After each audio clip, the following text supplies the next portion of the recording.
Lewiting puji astawa hayu rahayu rahayu widodo nir ing sambi kala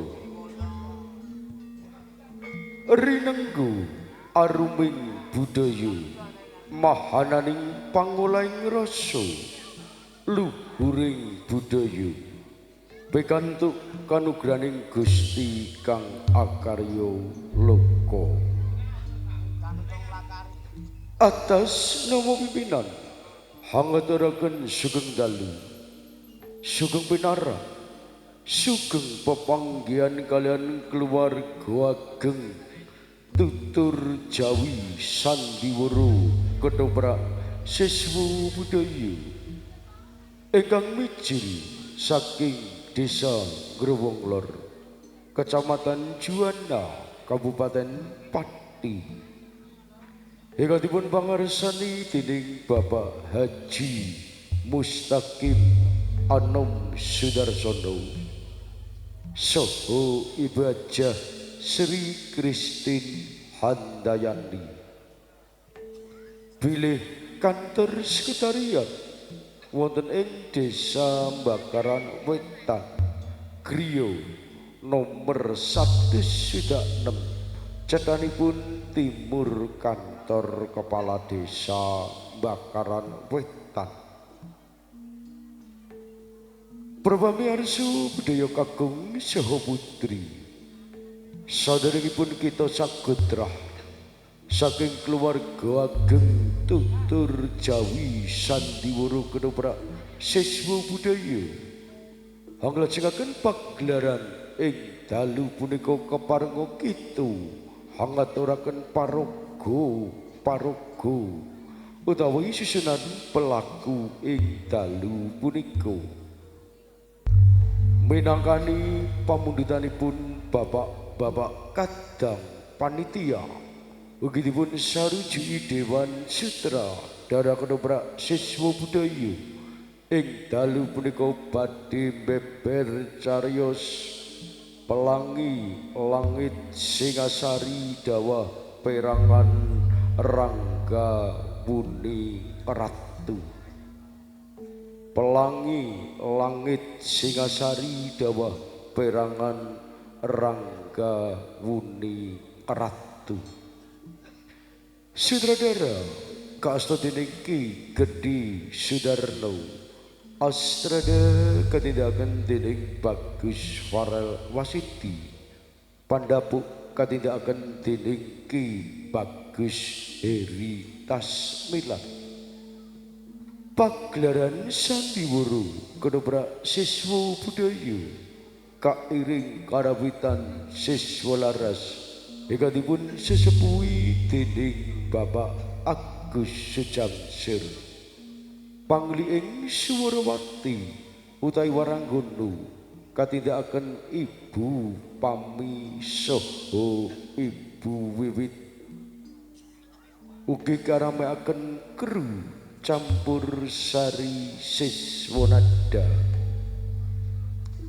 ugi kabadhekaken YouTuber syuting streaming siswa budaya TV pangeprak katindakaken dening Bapak Yuli Panada Pakliran katindakaken dening Bapak Suratman lampu so dekorasi katindakaken dening Soleh Atmojo ganjaring dedapuan ing dalu punika kelir sepisan anggambaraken wonten ing Desa Ranu Kebayan Ranggawuni katindakaken dening Ki Bagus Amin Wijanarko Larasati katindakaken dening Santi Pramuni Mahesa Cempaka katindakaken dening Pati Bagus Waningyun katindakaken dening Santi Niken Ayu Suniti Resi Panji Pati-pati katindakaken dening Ki Gedhi Sudarno. Ki Ajar Wong Ateleng katindakaken dening Ki Gedhi Rasto Raharjo. Ewa dening Macan katindakaken dening adik kita Bayu. Kelir salajengipun anggambaraken wonten ing kasatriyan Pangeran Tohjaya katindakaken dening Bagus Farel Wasidi. Pangeran Sudatu katindakaken dening Dimas Endro Mahesa. Pangeran Werkula katindakaken dening Bapak Budi Tumbek. Ken Umang katindakaken dening Rini Paulus. Demang Waludru katindakaken dening Ki Bagus Heri Tasmilan. Prabu Anusapati katindakaken dening Bapak Deni Wijaya. Raja Patmi katindakaken dening Niken Ayu Harjati. Wontening para prajurit katindakaken dening Si Gondrong saking pagelaran Sandiwara Kadoprak Siswa Budaya. Kelir salajengipun anggambaraken wonten ing Taman Sari.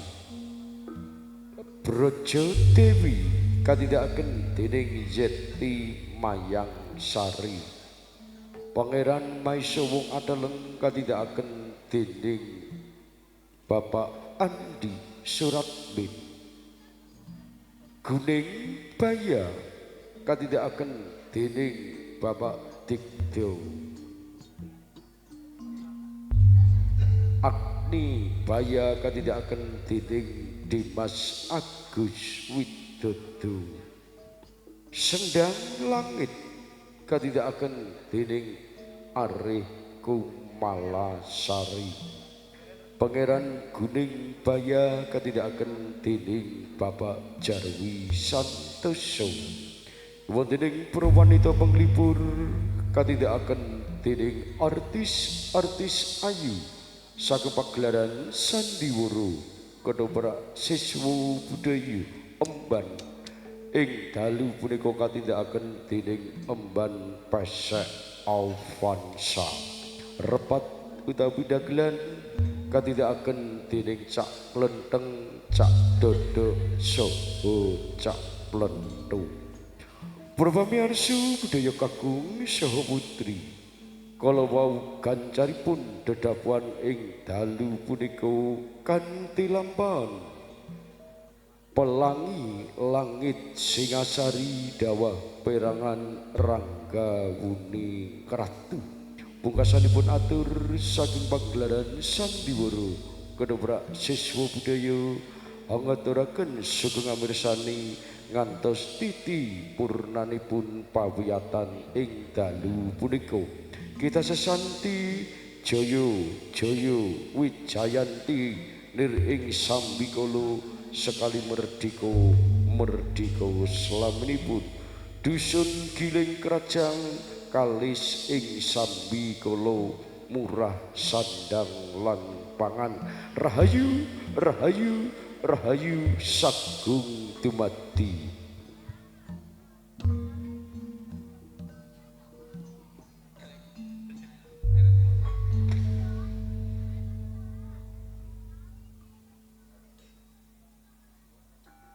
Kin